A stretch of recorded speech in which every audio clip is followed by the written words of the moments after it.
सर्वांना दिवाळीच्या हार्दिक शुभेच्छा. येणारं वर्ष तुम्हाला सुख समृद्धीचं लाभो हीच ईश्वरचरणी प्रार्थना करतो. लाईव्ह याचं कारण असं आहे की आज पुण्यामध्ये विदर्भ, मराठवाडा, कोकण, खानदेश, पश्चिम महाराष्ट्र, सातारा, सांगली, कोल्हापूर वगैरे या सगळ्या लोकांना पुण्यामध्ये अशा पाठवा दाखवल्या गेल्या की परत येऊ नका, ही घाण तिकडेच जाऊ द्या, तुमच्या गावची अर्थव्यवस्था सुधरवा, ना पुण्याचं वाटोळं झालंय.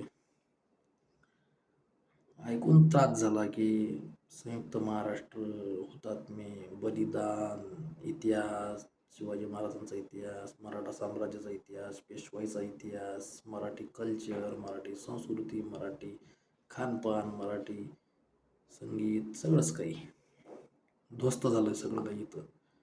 की आज पुण्यामधून म्हणजे या लोकांना असं बोललं गेलं. कालपर्यंत हा UP बिहारच्या लोकांसाठी हा विरोध होता. आपल्याला मजा वाटायचं तेव्हा, UPवाल्याला हाकला, बिहारीला हाकला, अण्णा लोकायला हाकला. आज मराठी लोकायला हाकलाच टाईम आला. बरोबर आहे. काळ कोणाला काय कुठं आणून ठेवीन काही सांगला जात नाही, म्हणून कोणावर कधी हसू नका. कधी तुमच्यावर होईन ते काही सांगलं जात नाही. आज महाराष्ट्रात कधी बोलल्या जाते मराठीतच बोला, हिंदीचा विरोध कधी काय होईन ते नवलच आहे. बरोबर असो, आपापला विचार आहे. लोकशाही आहे, प्रत्येक माणसाला आपलं मत मांडण्याचा अधिकार आहे. संविधान आपल्याला ते अधिकार देत आहे. काल ज्या पाठ्या दाखवल्या गेल्या की परत येऊ नका, हे इंडिकेटर आहे आपल्याला. आज माझा काही कोणाशी वैयक्तिक विरोध नाही आहे की कोणं काय केलं आणि काय नाही, मी त्या संघर्षात जात नाही आहे. तुम्ही मला सांगा, आज एक बरोबर आहे पुण्या मुंबईच्या लोकांचं काही चुकीचं नाही आहे इथं. म्हणजे कसं, आज तुम्ही मला सांगा तुमच्या घराची कॅपॅसिटी किती लोकांची आहे? 10 लोकांची आहे. त्या घरात जर 1500 लोक जर घुसले तर तुमच्या घराचा सत्यानाश झाल्याशिवाय राहणार नाही. बरोबर. आज पुण्या मुंबई तीच परिस्थिती झाली. त्या शहरावर लोड वाढतोय, पब्लिकचा, ट्रॅफिकचा, तिथं रिसोर्सेसचा, जॉबचा संघर्ष उद्भवतो. तिथल्या लोकांचा तुमचा संघर्ष होतोय, त्यांची जॉब आपल्यामुळे जात आहेत. बरोबर. म्हणजे हा असं होणारच आहे ते, कारण की ती कॅपॅसिटी आता मुंबईची कॅपॅसिटी संपली. रोज तिथं लोक बॅगा घेऊन येतात. पुण्यात तेच परिस्थिती, अख्ख्या भारतातले लोक आहेत पुण्या मुंबईमध्ये. एखाद्या शहराची एक लिमिट आहे, किती सण किती करावं असं त्यांना. आज पुण्यामध्ये या कोपऱ्यातून त्या कोपऱ्यात झाला 2 तास लागतात कमीत कमी. बरोबर. कुठंही जा, रात्री बेरात्री कधी जा, ट्रॅफिक कचाकच भरलेली आहे. बरोबर. पुण्याच्या लोकांचं जीवन उद्ध्वस्त झालं, याच्यामध्ये संघर्ष होतोय, सगळंच काही. आज म्हणजे महाराष्ट्र पुण्यामधून सगळ्याच महाराष्ट्राला ते सांगितलं गेलं की बाबा इथं येऊ नका, तुमच्यामुळे पुण्याचं वाटोळं झालं आहे, पुण्याची घाण झाली पुण्यामध्ये. असे बरेच लोक याच्या आधी पण बोलले. बाहेरच्या लोकांना पुण्यामध्ये बिहारी म्हटलं जाते. आमचे जे काही मित्र आहेत पुण्यामध्ये, मी पण पुण्यामध्ये बरेच वर्ष काम केलं, ते थट्टा मस्करीनं म्हणायचे, अरे बिहारी आले का. म्हणजे आज ते सत्यच झालंय जवळजवळ. पण काही म्हणजे असं काही मला वाटत नाही की त्यात गैर आहे म्हणून, कारण की त्याच्यामध्ये ना पुण्याच्या लोकांचा दोष आहे ना बाहेरच्या लोकांचा दोष आहे. याच्यात दोष आहे सरकारचा. 1960 मध्ये महाराष्ट्र बनला. सरकारनं पुण्या मुंबईवर जेवढा फोकस दिला तेवढा महाराष्ट्रात बाकी शहरावर त्यांनी लक्ष दिलं नाही. आज मराठवाड्यात संभाजीनगर सोडलं नाही एक मोठं शहर नाही आहे, खानदेशमध्ये एक मोठं शहर नाही. चला कोकणमधल्या लोकांना पुणे मुंबई जवळ आहे तर ठीक आहे, पश्चिम महाराष्ट्र सोलापूर कोल्हापूर यांना पुणे जवळ आहे. आज त्यांना पण ह्या पाट्या दाखवल्या गेल्या. आणि विदर्भामध्ये नागपूर आहे, नावालाच उपराजधानी आहे, काही नाही तिथं. माझ्या गावातून जर 10 पोरं जर कामासाठी बाहेर निघत असतील तर 10 मधले एक पोरगा 9 पोरं पुण्याला आहेत, एक पोरगा इकडे तिकडे आहे. नागपूरला तर माझ्या गावात म्हणजे एकही पोरगा नाही आहे कामाला, तुम्हाला सांगतोय मी. पुण्यातून म्हणजे विदर्भातून जर समजा 100 पोरं निघत असतील ना, त्यातले 99% पोरं पुण्यालाच जॉबला आहेत. कारण काय की सरकारनं लक्षच दिलं नाही बाकी शहरावर. आज मुख्यमंत्र्याचा 80% टाईम तर मुंबईमध्ये चालला आहे ना. कधी ते तुम्हाला गंदियन, गडचिरोली, भंडारा, चंद्रपूरला कधी वेळ देणार आहेत ते? कधी बीड, उस्मानाबादला कधी वेळ देणार आहेत ते? कधी खानदेश मध्ये वेळ देणार आहेत ते, है ना. आज विदर्भामध्ये बिलकुल जॉब नाही आहेत. शेतीशिवाय दुसरा ऑप्शन नाही. शेतकऱ्याची परिस्थिती तुम्हाला माहीत आहे, आज काय उद्या काय. सरकार मदत मदत देऊन देऊन काय देणार आहे, है ना. सरकारची पण एक लिमिट आहे. काय देईन सरकार? सरकारकडे हजारो कामं आहेत. आज कधी पाऊसच नाही आला तर एकदम पूरच येते, नाही तर मग डबल पेरणी आहे. कधी कर्जमाफी, तर कधी सोयाबीनले भाव नाही, तर कधी कपासले भाव नाही, तर कधी म्हणजे चालूच राहते ते काही ना काही काही ना काही काही ना काही. त्याच्यातून काही सुट्टी नाही कोणाला.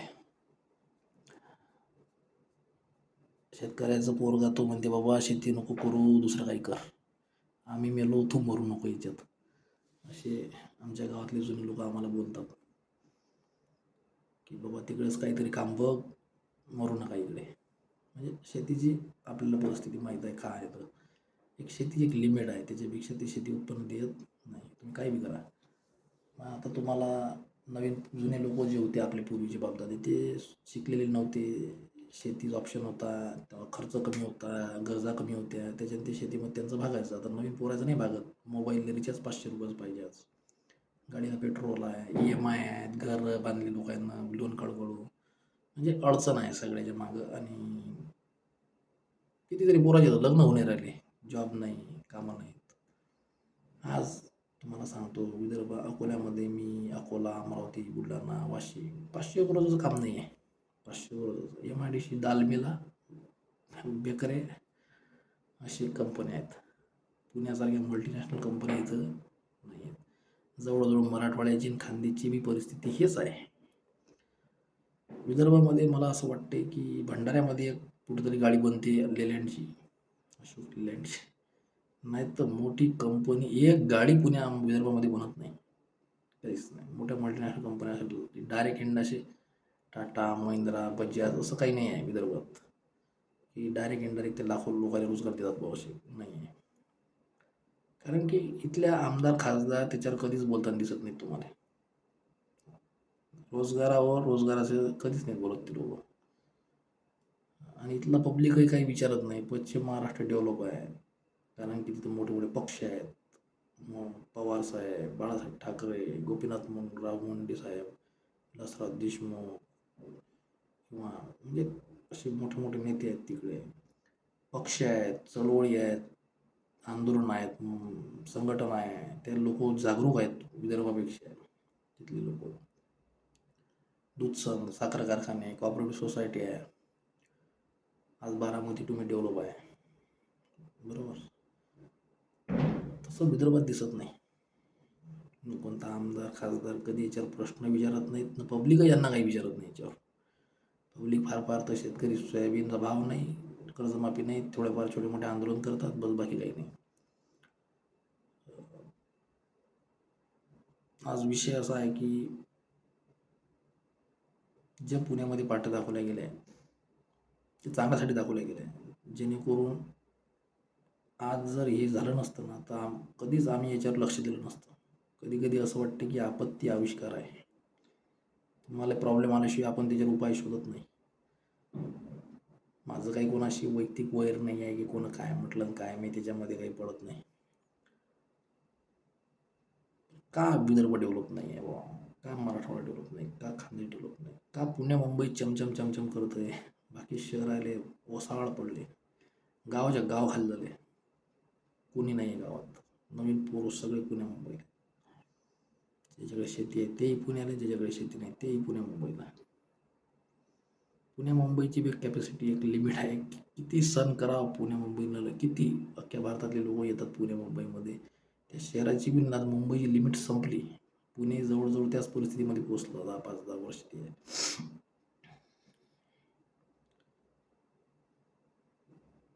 मुंबईवरनं मुंबई पुणे इथून इतक्या लांबून विदर्भाचं डेव्हलपमेंट होणार नाही. 80-90% टाईम तिकडे चालला पुणे मुंबईत यायला. मीडिया पण 90% तर मीडिया ते मुंबई पुण्यात त्यातलं दाखवते. बाकी शहरात 5-5, 2-2, 4-4 मिनिटं दाखवते, विषय संपला. काही मोठं कांड झालं तेव्हा त्याचं लक्ष असते, नाही तर ते दाखवते नाही ते. हा जो एरिया आहे ना, हा निग्लेक्ट झाला राहिला 1960 पासून. सारखं विदर्भ वेगळा डिमांड चालते विदर्भामध्ये, सारखी विदर्भ वेगळा करा, विदर्भ वेगळा करा. आम्ही पण संयुक्त महाराष्ट्र ही संस्कृती, छत्रपती शिवाजी महाराज, मराठा साम्राज्य, पेशवाई, मराठी खानपान, गणेश उत्सव, शिवजयंती, भीम जयंती. आम्हाला असं वाटतं की नाही काय महाराष्ट्र. पण आज काळ बदलला. 1960ले जी होती परिस्थिती ती आज नाही राहिली.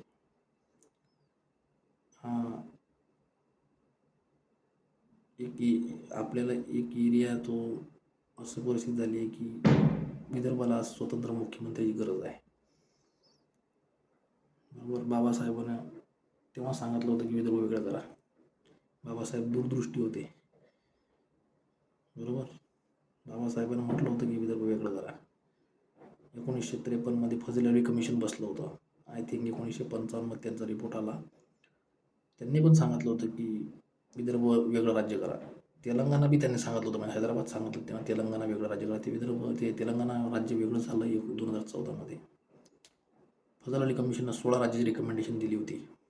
त्यातली आज 15 राज्याच्या आसपास राज्य झाले, एकच राहिला विदर्भ.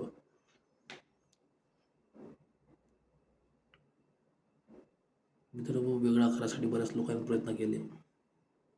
काँग्रेसचं सरकार होतं तेव्हा काही त्याच्यात लय मोठं सक्सेस झाले नाहीत ते लोक. पण आज BJP आहे. आज सगळेच लोक BJPलाच मागतायत, कारण की माहीत आहे लोकायला BJP देते. बरोबर.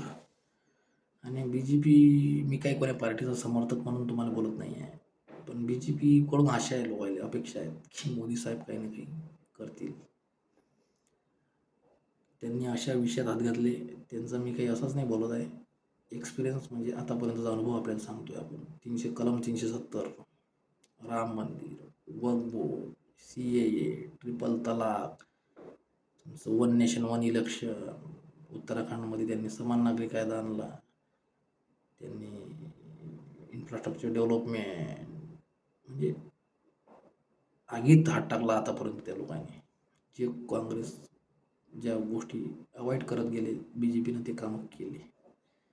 सरकारला लोक शिव्या देतात, काही चांगले काही वाईट विचार, वेगवेगळ्या विचाराचे लोक असतात. आपापला वैयक्तिक विषय आहे तो. देवेंद्र फडणवीस साहेबांना विदर्भ वेगळासाठी आंदोलन केलं. गडकरी साहेबांचंही समर्थन होतं याला. बाबासाहेबांनी पण याला बाबासाहेबांचंही समर्थन होतं. तेव्हा काँग्रेसचं सरकार होतं तेव्हा तर काही पॉसिबल नव्हतं या गोष्टी. बरोबर. कारण की पश्चिम महाराष्ट्रातून बऱ्याच लोकांचा विरोध होता याला की संयुक्त महाराष्ट्र, विदर्भ वेगळा करू नका. पण आज तशी परिस्थिती राहिली नाही. वर खाली BJP सरकार आहे. आणि जर मोदी सरकारनं जर ठरवलं तर विदर्भ वेगळं करणं काही कठीण नाही आहे. हा सगळं सेंट्रल गव्हर्नमेंटला पॉवर आहे. नवीन राज्य बनवणे, एका राज्याचे 2 राज्य करणे, नाव बदलणे, हे सगळं काही त्या सरकारचं अंडरमध्ये येते. 370 जम्मू काश्मीरचा जरी प्रॉब्लेम सॉल्व्ह करतात, दादरा नगर हवेलीला ते मर्ज करतात, तर विदर्भ वेगळं करणं त्यांच्यासाठी काही कठीण नाही आहे. आणि विदर्भ वेगळं करणं आज काळाची गरज आहे. आता आज पुण्या मुंबईच्या लोकांचा आणि तुमचा हा संघर्ष थांबणार नाही. कंटिन्यू काही ना काही चालूच राहणार आहे. आज आपण भांडतोय, उद्या आपले पोरं भांडणार, मग आपले येणाऱ्या पिढ्या भांडणार, चालूच राहणार आहे. बरोबर. आज 15 आणि 20 हजार रुपयात पगारात पुण्या मुंबईमध्ये लोक राहतात.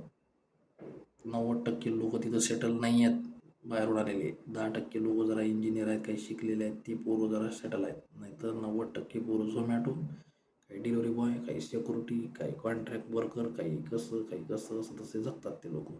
महिन्याच्या 20-22 तारखेला त्यांच्याकडे पैसे नसतात, त्याला 500-1000 मागून कसं तरी चालवतात गाडी.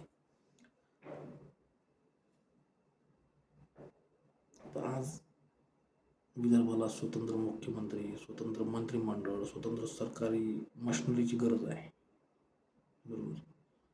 मुंबईवरून तुम्ही गोंदिया आणि गडचिरोली, नाही शक्यच नाही ते आतापर्यंत आम्ही अनुभव घेतला 1960 पासून. सरकार कोणाचं असो, तिथं होणे नाही काही. मग काय हरकत आहे विदर्भ वेगळा केला तर? हे मला सांगा तुम्ही. याच्यात गैर काय? भारतात काय याच्या अगोदर असे प्रकार झाले नाहीत का? झाले. पंजाबमधून हरियाणा वेगळं झालं, हिमाचल प्रदेश वेगळं झालं, उत्तर प्रदेशमधून उत्तराखंड वेगळं झालं, बिहारमधून झारखंड वेगळं झालं, आंध्रामधून तेलंगणा वेगळं झालं, महाराष्ट्र गुजरात वेगळं झालं, जम्मू काश्मीर लडाख वेगळं झालं, दीव दमण मर्ज झालं, आसाम मणिपूर मेघालय नागालँड त्रिपुरा आहे ना, हातबाहेर एकाचे दोन चालूच आहेत. आज उत्तर प्रदेशमध्ये सुद्धा 4 राज्याची डिमांड आहे ना. उत्तर प्रदेशची 24 करोड आबादी आहे, एक मुख्यमंत्री. एवढ्या लोकांना लक्ष ठेवणं म्हणजे योगी आदित्यनाथ असं मला एक देश चालवतात. एक देश. पाकिस्तानची आबादी आहे 22 करोड, उत्तर प्रदेशची आबादी आहे 24 करोड. कुठं आग लागते, कुठं भूकंप होते, कुठं काही तर कुठं काही. मुख्यमंत्री बघा काय देव थोडे आहेत, काही माणसं आहेत ना, हाडामासाचे लोक आहेत ती. तर आज महाराष्ट्राची लोकसंख्या जवळजवळ 15 कोटी पोचली. एक मुख्यमंत्री आहे ना. कुठं आग लागते, कुठं भूकंप होते, कुठे पूर येते, तर कुठे काही तर कुठं काही, तर कुठे शेतकरी आंदोलन, तर कुठे मराठा आंदोलन, तर कुठे ओबीसी आंदोलन, कुठं SC STचं आंदोलन, तर कुठं ST महामंडळाच्या लोकांचं आंदोलन आहे ना, कुठं विद्यार्थ्याचं आंदोलन, कधी इलेक्शन, तर कधी गणेश उत्सव, तर कधी शिवजयंती, कधी भीम जयंती, म्हणजे कधी दिवाळी, कधी दसरा, कधी ईद, कधी काही. काय म्हणजे सरकारची एक लिमिट आहे ना. काय कुठं कुठं लक्ष देणार आहे? काही करा, काही ना काही होणारच आहे. त्याच्यापेक्षा विदर्भ राज्य वेगळा केला, त्याला स्वतंत्र मुख्यमंत्री बसवला तर काय वाईट आहे ना. आपलं काय राज्य महाराष्ट्रासोबत किंवा कोण्या शहराच्या लोकांसोबत आपला काही वाद थोडी आहे की नाही ना. मग एखादा एरिया जर अंडर डेव्हलप आहे, तरी खरंच गरज आहे, तर मग काय हरकत आहे ना. महाराष्ट्र कालही आपला आहे, उद्या आपला आहे, आपला मोठा भाऊ आहे. तुम्ही आमचे भाऊ, आम्ही तुमचे भाऊ. काही वेगळं काय. आपण भारताच्या संविधानाच्या अंडर, भारताच्या पार्लमेंटने साक्षी मानून, भारतीय न्यायव्यवस्थेला साक्षी मानून आपण विदर्भ वेगळा मागतोय ना. काय आपण विदर्भ नावाचा देश वेगळा थोडी मागतोय. बरोबर. त्याच्यामध्ये गैरकानुनी काही नाही आहे. बरोबर. तर मला वाटते काही गैर नाही आहे विदर्भ वेगळा करणे. नाही तर हा संघर्ष तुम्हाला सांगतो असाच चालू राहणार. मग काही लोक म्हणतात की महाराष्ट्र प्रगत राज्य आहे, मग विदर्भ वेगळा केला तर मग तुम्ही चालवसान कसं काय. असं काही नाही. विदर्भापेक्षा छोटे छोटे राज्य चालू आहेत. हां ठीक आहे, 10-20 वर्ष ते नवीन राज्य आहे, गरीब राज्य आहे. 10-20 वर्ष सुरुवातची भारी जाणार, नंतर गाडी रुळावर येऊन जाणार त्याची. बरोबर. जे आम्ही भोगलोय ते येणाऱ्या आमच्या पिढ्याला तरी कमीत कमी भोगाच काम नाही पडलं पाहिजे. त्यांना बॅग घेऊन पुण्या मुंबईत जायची गरज नाही पडली पाहिजे ना. विदर्भ वेगळा झाला तर विदर्भाचं सगळं काही नवीन राज्य म्हटल्यावर नवीन रोजगाराची संधी उपलब्ध होणार, त्याचं नवीन बजेट असणार.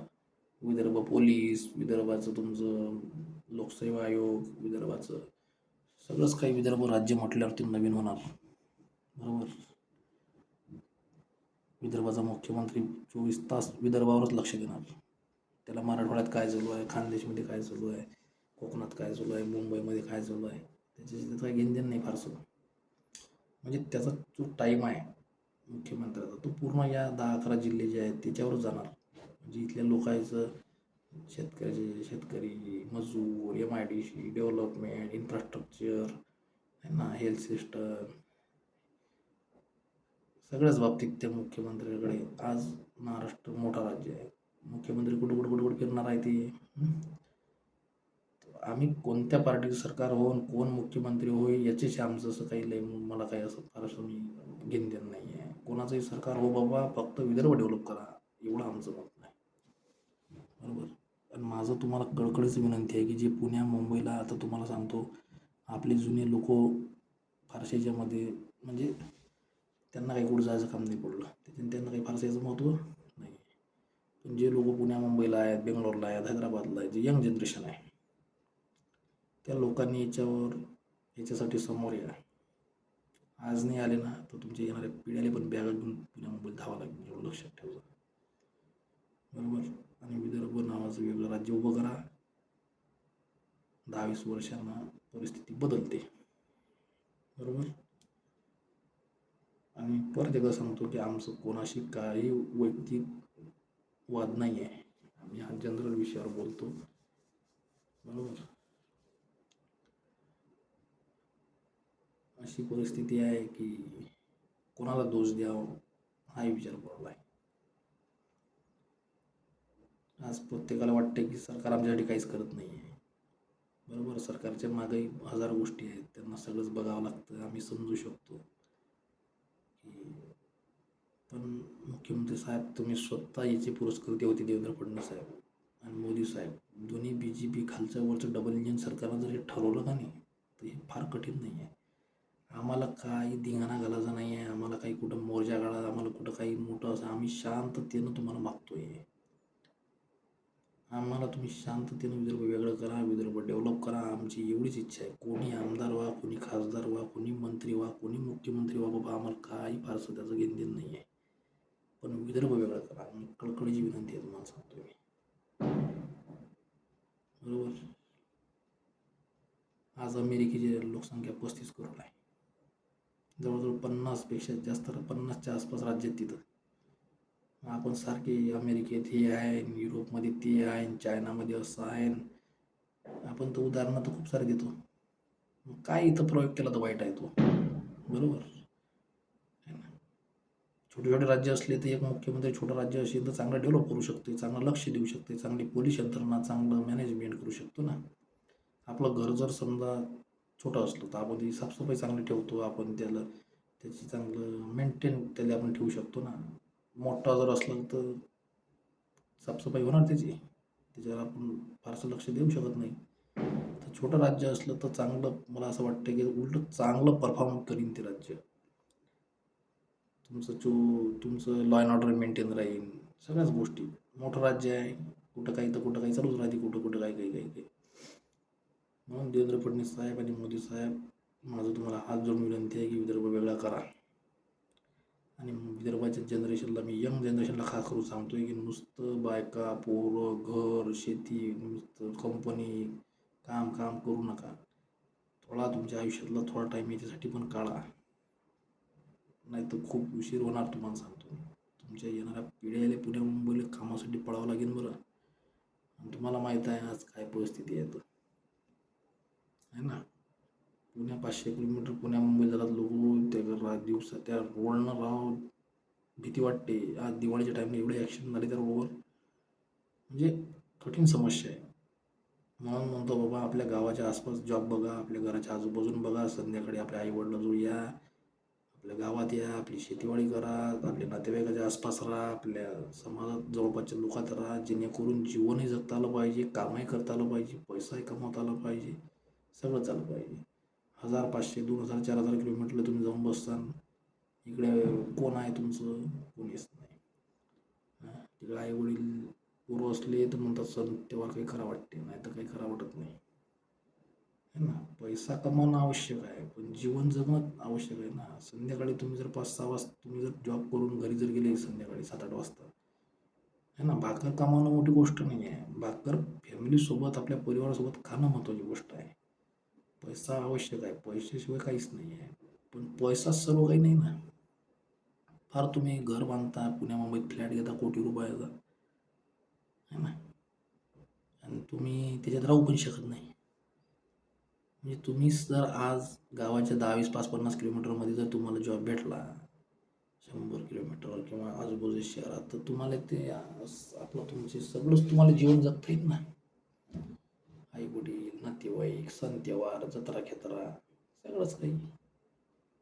म्हणून म्हणतो की आपला आज आपली पिढी बरबाद झाली, कमीत कमी पुढच्या पिढीला वाचवा आणि याच्यावर लक्ष द्या, याच्यावर संघटित व्हा. अभिनय तो कधीच नाही. तुम्हाला सांगतो मी, असं म्हणा जे पुणेकरांना आपल्यासोबत जे काही झाला प्रकार तो चांगलाच झाला, त्याच्याशिवाय आपण या गोष्टीवर लक्ष देत नव्हतो. बरोबर. म्हणून तुम्हाला सांगतोय की विदर्भ वेगळं करणं हे पॉसिबल आहे.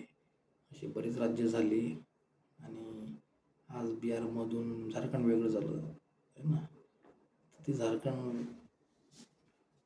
रिसोर्सेस आहेत, जवळजवळ 30 उदाहरण विदर्भात आहे.